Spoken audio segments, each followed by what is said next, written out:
जो आज हम करेंगे कक्षा 10वीं की गणित की प्रश्नावली 3.1 का प्रश्न पहला।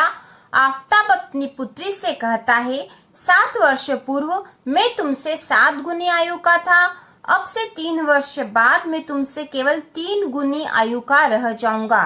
क्या यह मनोरंजक है? इस स्थिति को बीजगणितीय एवं ग्राफी रूपों में व्यक्त कीजिए। तो हमें इस स्थिति को, कौन सी स्थिति, जो आफताब अपनी पुत्री से कह रहा है कि वह 7 वर्ष पूर्व मैं तुमसे 7 गुनी आयु का था, यह स्थिति है, और 3 वर्ष बाद मैं तुमसे केवल 3 गुनी आयु का रह जाऊंगा, यह 2 स्थिति बता रखी है।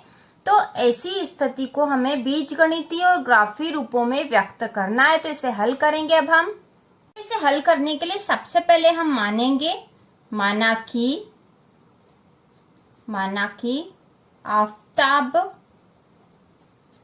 कि आफताब की आयु x वर्ष है तथा आफताब की पुत्री की आयु, उसकी पुत्री की आयु हम मान लेंगे y वर्ष है। ठीक है, तो x हो गई आफताब की और y हो गई उसकी पुत्री की आयु हो गई। तो अब हम इसके आधार पर हम समीकरण बना सकते हैं। तो सबसे पहले लिखा है 7 वर्ष पूर्व, 7 वर्ष पूर्व।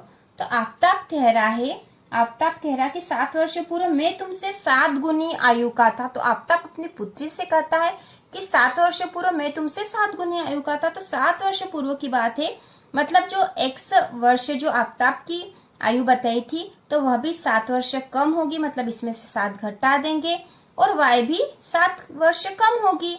अब यहाँ पर जो आफताब अपनी पुत्री से कह रहा है कि 7 वर्ष पूर्व मैं तुमसे 7 गुनी आयु का था, तो आफताब तो 7 गुनी आयु का था। अब यदि हम 7 का गुणा उसकी पुत्री की आयु में भी कर देंगे तो ये दोनों बराबर हो जाएंगे। तो इसलिए हमने 7 का गुणा उसकी पुत्री की आयु में कर दिया, क्योंकि y तो उसकी पुत्री की थी, आयु थी। तो इसमें हमने 7 का गुणा इसलिए कर दिया क्योंकि आफताब 7 गुना अधिक उम्र का था, तो हमने इन्हें बराबर करने के लिए 7 का गुणा इधर कर दिया है।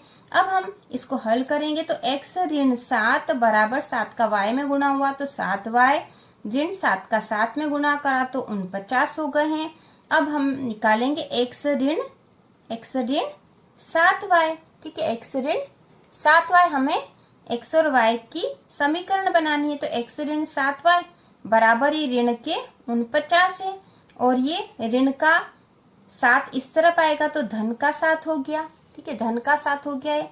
तो यहाँ पर हो गया है x ऋण 7y बराबर, अब 49 में से 7 कम हो जाएंगे तो बचेंगे 42, और ये कैसे बचेंगे, हमारे पास ऋण के 42 बचेंगे। इसी प्रकार आगे कहा गया है 3 वर्ष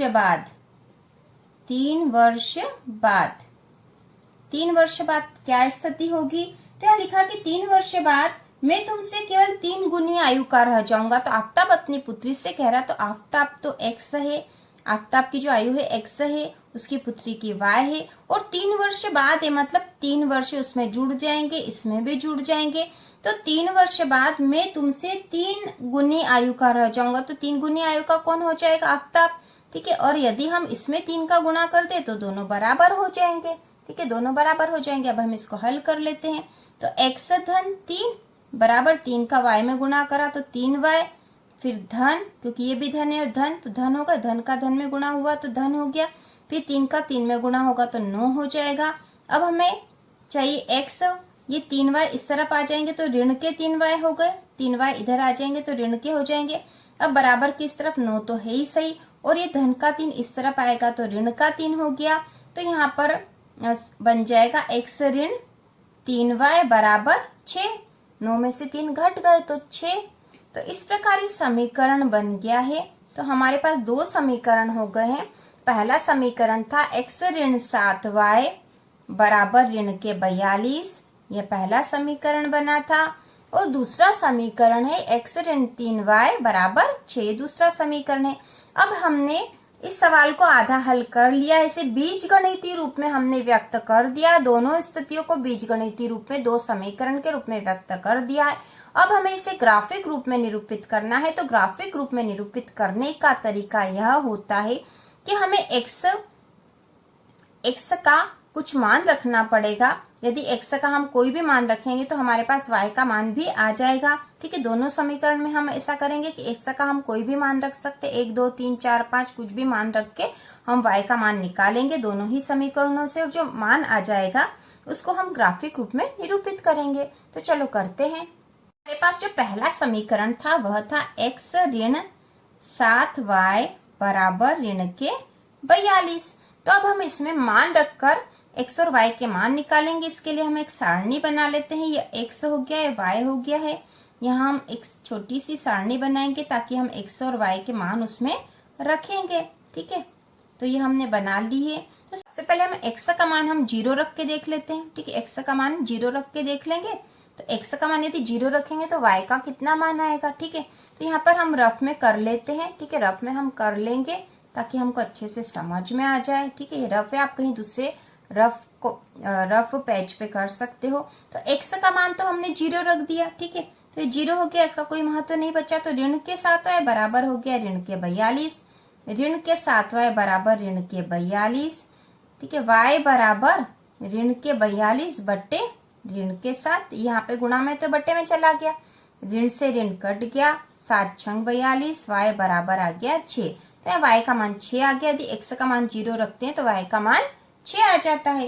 इसी प्रकार हम x का मान और क्या रख ले। ठीक है, x का मान और क्या रख ले, आप कोई सा भी मान रख सकते हो।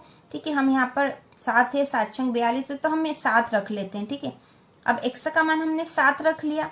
ठीक है, x का मान यदि 7 रखेंगे, ठीक है, ये हमने x का मान रख दिया 7, फिर ऋण के 7y है बराबर ऋण का 42, जो कि इक्वेशन 1 है। अब यहाँ पर ऋण के 7y बराबर ऋण के 42, और ये 7 इधर जाएगा इस तरफ, तो ये भी कैसा हो जाएगा ऋण का, तो ये ऋण का 7 हो गया है। अब ऋण के 7y बराबर ऋण के 42 और 7 हो गए 49।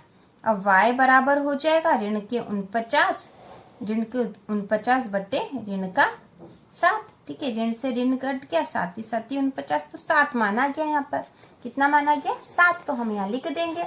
यदि हम x का मान 7 रखते हैं तो y का मान भी 7 आ गया। तो इस प्रकार इक्वेशन 1 से हमने x और y के 2 मान निकाल लिए। अब हम इक्वेशन 2 लिख के भी हम इसी विधि के द्वारा x और y के मान निकालेंगे।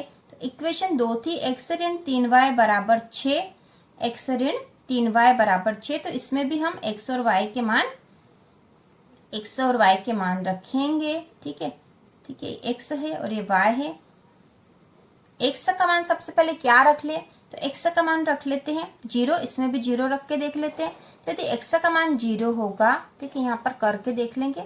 यह इक्वेशन है x ऋण 3y बराबर 6, x का मान 0 है तो ऋण 3y बराबर हो जाएगा 6, ऋण के 3y बराबर 6 है। ठीक है, अब यदि y बराबर करेंगे तो 6 बट्टे ये ऋण का 3 नीचे चला जाएगा। ठीक है, गुणा में है तो ये भाग में चला जाएगा, इधर बट्टे में 3 एकम 3, 3 दूना 6, तो y बराबर होगा ऋण का 2, क्योंकि यहाँ ऋण का 3 था तो ये ऋण का निशान इस पूरे पे आ जाएगा और ये ऋण का 2 हो जाएगा। यदि x का मान हम 0 रखते हैं, x का मान 0 रखते हैं तो y का मान आ जाएगा ऋण के 2। अब हम x का मान रख के देखेंगे, x का मान हम रख के देख लेते हैं, यहाँ पर रख के देख लेते हैं 6। ठीक है, आप 2 3 4 5 भी रख सकते हो, लेकिन हमने 6 रख के देखा ताकि आसानी से हो जाए। तो हम यदि x का मान 6 रखते हैं, ठीक है, तो हमारी इक्वेशन थी x ऋण 3y बराबर 6, x का मान 6 हो गया, 6 ऋण 3y बराबर 6। अब ऋण के 3y हो जाएगा ऋण का 3y बराबर 6, ये इधर धन का 6 है तो इधर जाएगा तो ऋण का 6 हो जाएगा, तो 6 से 6 कट गए, ये धन का 6 और ऋण का 6 कट गए। अब यहाँ पर यदि हम y का मान निकालेंगे तो y बराबर ये दोनों कट गए, तो यहाँ हो गया 0 बट्टे, और ये 3 इधर गुणा में है तो यहाँ भाग में चला जाएगा ऋण का, और 0 के बट्टे में संख्या तो 0 हो जाएगी, तो y बराबर हो गया 0। ठीक है, y बराबर हो जाएगा 0, तो हम यहाँ लिख देंगे y बराबर 0। तो इस प्रकार हमारे पास x और y के 2 मान आ गए हैं। ठीक है, पहले समीकरण से 2 मान आए थे x और y के 0 और 6 और 7 और 7, और दूसरे समीकरण से आए हैं 0 ऋण 2 और 6 और 0। ठीक है, अब हम इसको ग्राफिक रूप में निरूपित करेंगे, जो कि हमें करना है। ग्राफ के रूप में निरूपित करने के लिए हमें ग्राफ पेपर लेना पड़ेगा।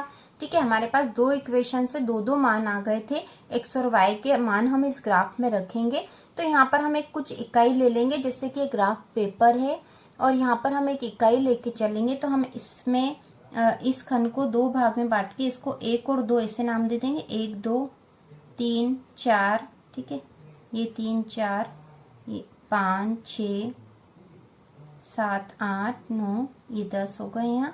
ठीक है, 11 12 13 14 15 16 17 18 19 20, इसी प्रकार आगे हो जाएंगे। 21 22 23 24 25 26 27 28 29 30, ये 30 हो गए हैं। अब इसके आगे है 31 32 33 34 35 36 37 38 39 40 41 42 43 44 45। तो हमें यहाँ तक के मान की आवश्यकता होगी, इसलिए हमने पहले से यहाँ तक डाल लिया है। उसी प्रकार y अक्ष, क्योंकि ये y अक्ष है, ये वाला y अक्ष, ये वाला। ठीक है, इसके नीचे इस तरफ यदि हम जाएंगे तो ऋण वाली संख्या होगी x की, और यहाँ धन वाली होगी। और y की भी यहाँ नीचे जाएंगे तो यहाँ पर ऋण वाली संख्याएं होगी, और यहाँ पर जो है बीच में 0 है। तो हम सबसे पहले देख लेते हैं, यहाँ पे भी मान रख देंगे, 1 2 3 4 इकाई माप कर लेंगे, 5 6 7 8 9 10। ठीक है, 1 2 3 4 5 6 7 8 9 10, और जरूरत होगी तो हम लिख लेंगे। तो सबसे पहला जो मान था हमारे पास x का था 0 और y का 6। तो x का मान तो 0 ये रहा है, और y का 6 है, मतलब ये यहाँ आएगा, मतलब 0 और 6 हो गया। और दूसरा था x का 7 और y का भी 7। तो x का 7 कहाँ होगा, ये 4 है, ये 5 6 और 7। ठीक है, ये वाला है 7, यहाँ पर ये 7 हो जाएगा। और y का भी 7 है, तो y का 7 यहाँ हो रहा है। तो x और y के साथ यहाँ पर, ठीक है, 7 यहाँ पर मिल जाएंगे, ये बिंदु आएगा ये वाला। इस प्रकार ये बिंदु एक हमको मिल गया। तो एक तो था 0 से 6 वाला, तो ये बिंदु मिला, और एक है 7 और 7, तो ये बिंदु मिला। इन दोनों बिंदुओं को हमें मिला देना है, तो इसका मिलान कर देंगे। ये दोनों बिंदु है, तो ये दोनों बिंदु इस प्रकार है, यहाँ पर इनको मिलान करके आगे तक हम ये लाइन खींच लेंगे। इसी प्रकार जो अगला है, ठीक है, अगला जो हमें मिलान करना है वो है x का मान 0 है और y का ऋण 2 है। तो x का 0 तो ये हो जाएगा, y का ऋण 2 है, ऋण 2 मतलब नीचे जाना पड़ेगा हमें। ठीक है, तो यहाँ हो जाएगा ऋण का 1 और ऋण का 2 यहाँ हो गया है। तो ये हो गया ऋण का 2, तो यहाँ एक बिंदु बन गया। और दूसरा है x का मान 6 है और y का 0 है। तो x का मान 6 कहाँ हो जाएगा, यहाँ पर है ही सही। तो और 0 है, तो 0 तो कुछ नहीं, तो 0 और 6 मतलब ये बिंदु हो गया, और 0 और ऋण 2 मतलब ये बिंदु। इन दोनों बिंदुओं को हमें मिलान करना है, तो इनको भी हम मिलान कर देंगे। ठीक है, इनको भी मिलान कर देंगे। ये दोनों बिंदु आगे जहां पर भी मिलेंगे वही हमारा उत्तर होगा। तो इस प्रकार आपको अच्छे से मिलान करना है। यदि लाइन थोड़ी भी टेढ़ी मेढ़ी जाएगी तो हमारा आंसर रॉन्ग हो जाएगा। इन दोनों रेखाओं को जब हम आगे तक मिलान कर देंगे तो यहाँ जिस बिंदु पर ये मिलेंगे तो वहां मान आएगा x का 42 आ जाएगा और y का मान आ जाएगा 12। ठीक है, 42 और 12 जो मान आता है वो हमारा आंसर होता है। ठीक है, इनको बिल्कुल एक जैसे लाइन एक जैसी खींचने की जरूरत होती है, और उसमें टेढ़ी मेढ़ी होने से इसका आंसर गलत आ जाएगा। तो इसका आंसर आ जाएगा 42 और 12। और इस तरह से ग्राफ पेपर पर हमें ग्राफ खींचना है और x और y के मान निकाल के यहाँ मान रखना है। तो यहाँ ग्राफी निरूपण भी हमने कर दिया और यही इसका आंसर है।